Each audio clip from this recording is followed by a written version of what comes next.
আমাদের দেশের 99% লোকেরা মনে করে নামাজ ইবাদত, রোজা ইবাদত, হজ ইবাদত, জাকাত ইবাদত, জিকির ইবাদত, কোরআন তেলাওয়াত ইবাদত, এটাকে ইবাদত মনে করে। কিন্তু না, এটা ভুল। এগুলি ইবাদত, এতে কোনো সন্দেহ নাই, কিন্তু শুধু এগুলাকে ইবাদত বলার কোনো সুযোগ নাই। তাহলে ইবাদত জিনিসটা কি?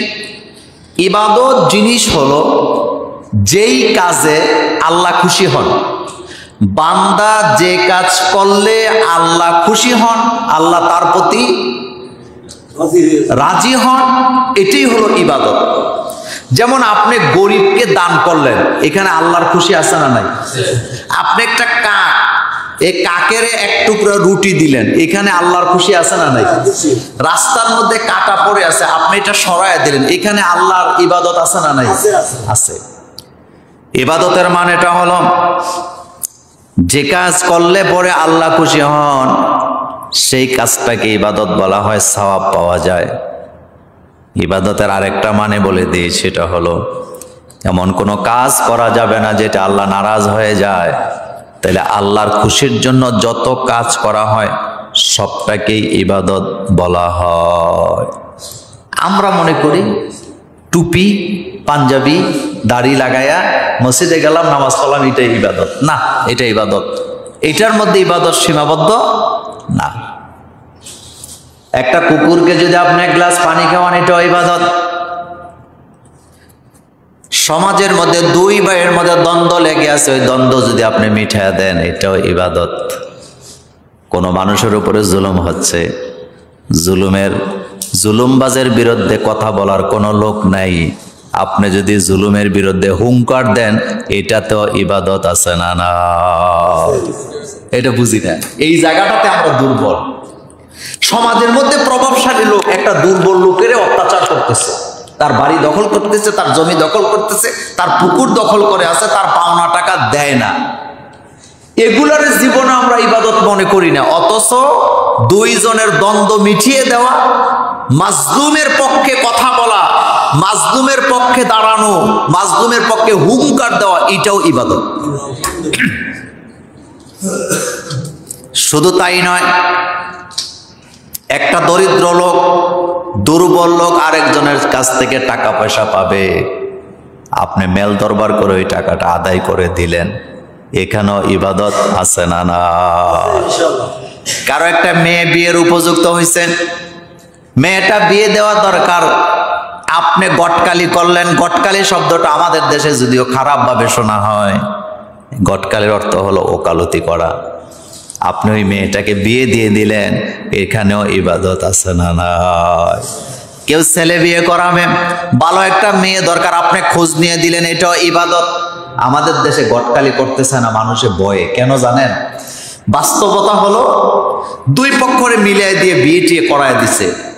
কথা আত্মীয়টা যদি ভালো হয়, যে ওকালতি করছে তার নামও নেয় না। কিন্তু যদি খারাপ হয়, কথার কথা মনে করেন আমাদের গফুর ভাই গটকালি করলো অথবা মোস্তাক ভাই করলো, করার পরে যদি আত্মীয়তা ভালো হয় খবরও নিবে না। যদি খারাপ হয় বলবে দিছে মোস্তাক ভাই আমরা ধ্বংস করে, গফুর মিয়া কালটা করে দিছে। এরকমের বলুন না লোক আছে না নাই? নাফরমান, না শুকুর লোক। উনি তো ওনার বাস্তবতায় আপনাকে মিলাই দিছে মাত্র, উনি কি তাকদীর লিখতে পারেন? এই ভয়েতে আমাদের দেশের লোকেরা বিয়ের গটকালি করতে চায় না। গটক শব্দটা শুনলে মনে করে কান্দে একটা ছাতা থাকবে, যেখানে এখানে পান খাবে, যায়া বৈশা গল্প করবে। না, এটার নাম গটকালি নয়। বিশ্ব নবী নিজে এই বিয়ের জন্য ওকালতি করেছেন। হযরতে বেলাল রাদিয়াল্লাহু তাআলা আনহুর জন্য বিয়ের প্রস্তাব নিয়ে যাওয়া হলো। মেয়ের বাপ প্রথমে একটু নারাজ ছিলেন, তিনি জবাব দিলেন, হাবশী লোকের কাছে আমি কেন, মদিনার লোক, আমরা কেন বিয়ে দিব? আল্লাহ নবী সেখানে চিঠি লিখে জানায়া দিলেন, প্রস্তাবটা কার জন্য দেওয়া হয়েছে সেদিকে তাকায়ও না, বরং কে প্রস্তাবটা দিয়েছেন তার দিকে তাকায়া মেয়ে বিয়ে দিয়ে দাও। বিশ্বনবী নিজে অসংখ্য বিয়ের গটকালি করেছেন। আর আমাদের দেশে যারা গটকালি করে দুনিয়ার মিথ্যা কথার বাসা, আছে না? যেটা নাই হেডাও কয়, যেটা আছে হেডাও কয়। বাড়ায়া কয় না কমায়া কয়? ছেলে কামাই করে 25,000, কয় 75,000 কামাই করে। জমি জামা নাই 2 শতক, কয় জমি জামার অভাব নাই। ঘরের ভিতরে সুখ নাই, কয় সুখের কোনো অভাব নাই। এই ধরনের এইভাবে করলে ইবাদত হবে না। তাহলে আমি বুঝাইতে চাইলাম, নামাজ, রোজা, হজ, যাকাত, দান, সদাকার মধ্যে ইবাদত নয়। সমাজে যত কাজ আছে, যেই কাজটাকে ভালো কাজ বলা হয়, যে কাজ করে আল্লাহ খুশি হয়, আল্লাহ রাসূল খুশি হয়, ওই কাজের ভিতরে ইবাদত পুরাটা আছে না? না। এমন কি রাস্তার পাশে একটা গাছ লাগাইছেন, যেই গাছের নিচে লোকেরা দাঁড়াইয়া আরাম ফরমাতে পারবে, ওইটাও ইবাদত।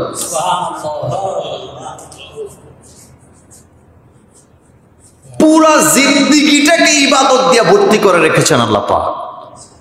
এই জন্য বলা হয়েছে, ওয়ামা খলাকতুল জিন্না ওয়াল ইনসা ইল্লা লিয়াবুদুন। আমি জিন এবং মানুষকে সৃষ্টি করেছি আমার গোলামি করার জন্য।